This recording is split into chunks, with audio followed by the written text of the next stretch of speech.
Do you want to move your life forward in the most positive way using astrology? Then let's talk about the astrological patterns for July 2016. I want to begin with the fact that Mars is now finally direct after having been retrograde in Scorpio, and it is going to be finishing the transit in Scorpio in July, ending in the very early part of August. What's very important about that is that in the month of July, Scorpio hits those last degrees of the sign, and Mars is the planet of action. It's the warrior planet. It's very strong in Scorpio. So this intensifies passion. This focuses like a laser beam our physical intentions, and it infuses it with feeling. So you can use this Mars energy to accomplish great things because the determination and the persistence with the Scorpio energy are pronounced. So you need to determine how are you going to channel and focus that super powerful energy with Mars and Scorpio. When we add that Mars intensity with the rest of the planets in the first half of the month, we get an emotional hotbed of feeling that we need to be very aware of, because we have a lot of planets in the beginning of the month that are in Cancer, and we have Neptune in Pisces, and those are all water signs. So we have a lot of feeling at our disposal. And again, how are we going to use this? In particular, the first 10 days of the month are supercharged, sort of, because we're going to have Mercury and Venus in Cancer, and they're going to be making dynamic aspects to Pluto and Uranus.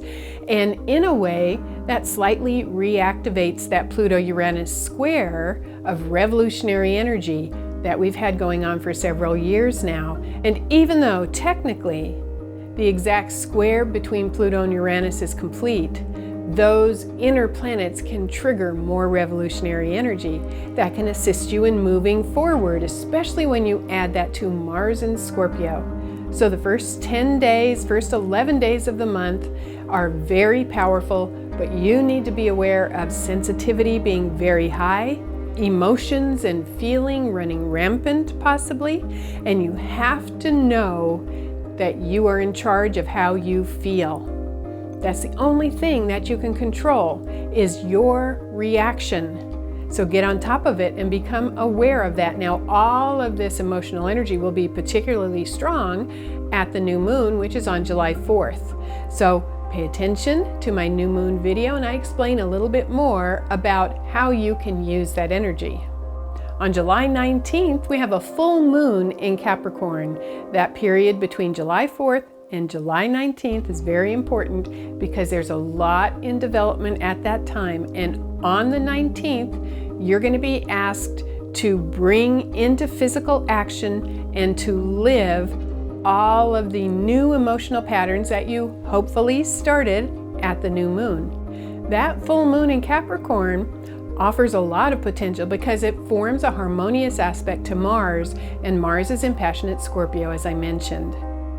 In the second half of July, the energy shifts because Mercury and Venus move into Leo, which is a fire sign, and on the 22nd, the Sun enters Leo also. So the first half is emotional, and the second half is much more active and dynamic with leadership energy. Become aware of that. Feel the new patterns beginning in the first half of the month.